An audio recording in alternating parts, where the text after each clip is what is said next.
I can tell him what I saw and what I learned along the way. I can try to tell him what is precious.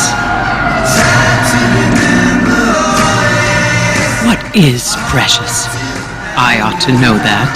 They say I am the oldest woman on earth. With age is supposed to come wisdom. What is precious? This earth of ours. This garden we must tend. These people we love.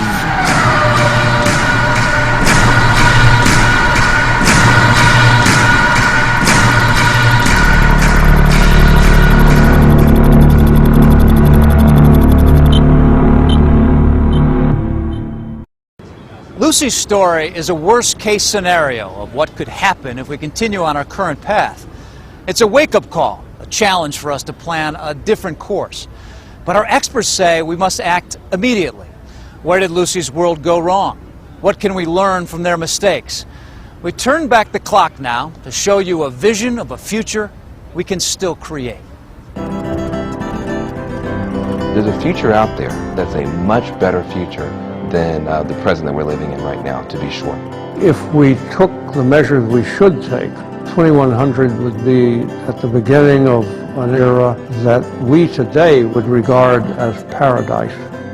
We have a chance to get it right, to move from a disconnected, inefficient world of fighting populations to a sustainable planet. The problem we face today is how do we get from here to there?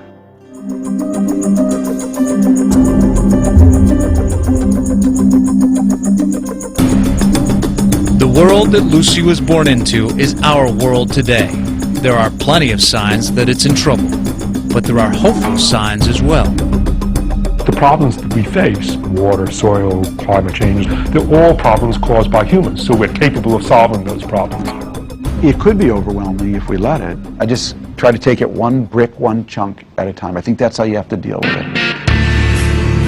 So what should we do right now to chart another course? How do we avoid ending up in Lucy's world? Many experts say the first step should be transforming how we use energy. Much of what we need to do, we already know. Plant a garden.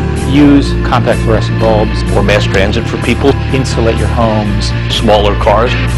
There is no simple solution, but 100% of the Earth's population doing a very small thing makes a very big difference. But individuals alone won't be able to turn things around. Governments and industries are going to have to change on a massive scale. We're going to have to come up with more solar, more wave power, more geothermal energy. Beyond the familiar technologies, amazing new ones are already in the works. Fields of solar balloons that could power thousands of homes a day, a nuclear fusion facility that could produce the energy of a tiny man-made star. We can't drill and burn our way out of our problems, but we can invent and invest our way out. Getting enough of these projects up and running will take people, and that means jobs. And if we can put more people back to work, then by 2015, instead of communities disintegrating, they could start to rebound. You can fight pollution and poverty at the same time. You can beat global warming and the economic downturn with the same dollar bill if you invested in green jobs, green energy, green technologies. If we start those investments today, there wouldn't be gas lines and fights as in Lucy's world. Instead, there would be electric cars that could run 300 miles per charge. But completely redesigning our energy system would require rapid change. It would mean both sacrifice and hard work for the whole country. But we have done it before. The thing I would compare it to is World War II. After Pearl Harbor, FDR turned to Detroit, the automakers, and said, you will now make tanks. You will now make Jeeps. Just like that. That was like overnight almost. And they did it. And we won that war. It's going to take that same level of commitment. Imagine that all of us did enough things that it made a real difference in our country. What effect does that have on China, on India, on other nations? Well, if we don't set an example as the strongest and most important country in the world, what do we expect them to do? They're not going to follow if we don't lead. World leaders are gathering in Washington, D.C. to attend an emergency global summit meeting. A turning point in Lucy's world was the Global Summit of 2015. When the world leaders failed to agree on actions to slow climate change, we do not accept the offer. They set in motion all the disasters that would follow. But what if they had agreed? For the first time ever, China, India, the U.S., and Europe have reached an agreement that could avert catastrophic climate change. By tackling climate change, you end up tackling energy, you end up tackling food, you end up tackling water resources. You could change this vicious cycle, I think, into a virtuous cycle. Then what we could see is actually billions of people coming into far more stable, sustainable, prosperous economies. As we move forward in the century, we will see the investments and hard choices we made early on begin to pay off. The positive scenario is fossil fuels will be disappearing. We're growing more food with less water. We've restored ecosystems. By the middle of the century, we would be using water and other resources much more carefully. Farmers would be planting drought-resistant crops.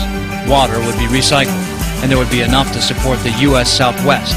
In 2050, places like Las Vegas could survive. The hope is that once we figure out how to solve these problems, we'll be in a much better position to help the rest of the world.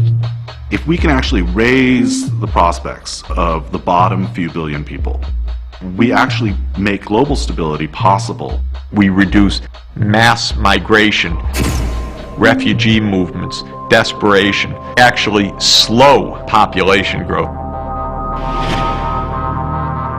And if we do all those things, we just bring a sustainable world prosperity closer to hand. So there's a very good chance by about 2050, the worst part of the crisis having passed. It doesn't mean that there aren't going to be big problems still to face, but it means that we will have avoided sailing right off the cliff. By 2100, our world could be transformed.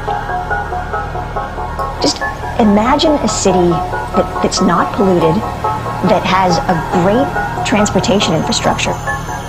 Stackable cars, or cars that are folding, and then they would charge and be a shared ownership model, and you would just pull out the one that's available that's fully charged. Everything happens inside the city itself. That means our food production, our waste and recycling, our energy. We're going to have joint management of water resources, of energy resources. We're going to be living on a planet where we don't see things at a national level, but we see things at a global level. By the time we get to 2100, the challenge of building a global green economy where we're sharing technologies, not fighting wars over water and oil, that's going to bring out the best in the human family.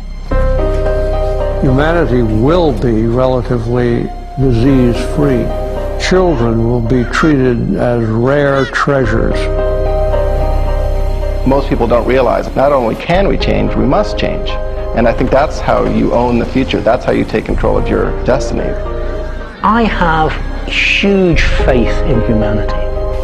We will be able to create a world that will have a livable planet for our kids and their kids. That is our opportunity. That is our obligation.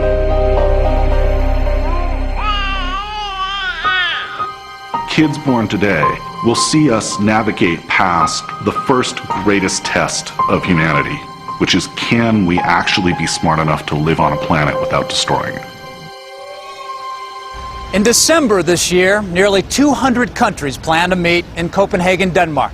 Their mission to draw up a strategy to finally come up with a global agreement to slow climate change and safeguard the planet. If you'd like to learn more about Earth 2100, or if you want to get involved in the solutions, go to our webpage at abcnews.com. I'm Bob Woodruff. For all of us here at ABC News, good night.